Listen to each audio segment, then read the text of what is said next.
Jusqu'à maintenant, nous nous sommes surtout occupés de notre relation avec nos parents. Mais ce que nous avons vécu avec nos frères et sœurs est tout aussi fondamental. Nous allons nous trouver là, face à la jalousie, à la rivalité, à la comparaison dans l'affection, à la reconnaissance donnée à l'un plus qu'à l'autre, au problème des préférences. La place que nous occupons dans la fratrie est évidemment importante. Notons qu'un enfant peut se trouver en rivalité avec l'un de ses parents, mais aussi dans le cas d'un enfant unique envers d'autres enfants. Il est impossible d'éviter de vivre des mouvements perturbants, remuants, douloureux. Ils sont normaux, inévitables. Mais il s'agit de les dépasser, d'apprendre à vivre une relation bien située à sa juste place.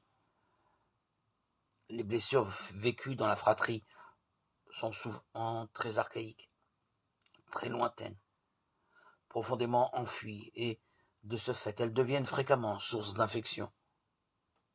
La Bible est emplie d'histoires de frères rivaux dont l'un veut s'emparer de ce qui appartient à l'autre, ou être comme lui pour bénéficier de ce qui lui est donné. Qu'un dont l'offrande n'est pas agréée par Dieu alors que celle d'Abel l'est tue son frère. Genèse 4, 3, 8. Jacob, le cadet, triche et trompe son père Israël pour s'emparer de la bénédiction réservée à l'aîné. Ésav, Genèse 27, 1, 9. Les frères de Joseph voient que leur père Jacob le préférait à eux tous. Ils le prirent en haine. Ils finissent par le jeter dans une citerne du désert. Genèse 37, 12, 25. La convoitise se retrouve partout dans l'Écriture. David convoite la femme d'un de ses généraux, Uri, et tend un piège à ce dernier pour le faire mourir. 2 Samuel 11, 12. Les disciples de Jésus ne sont pas exempts de la concurrence.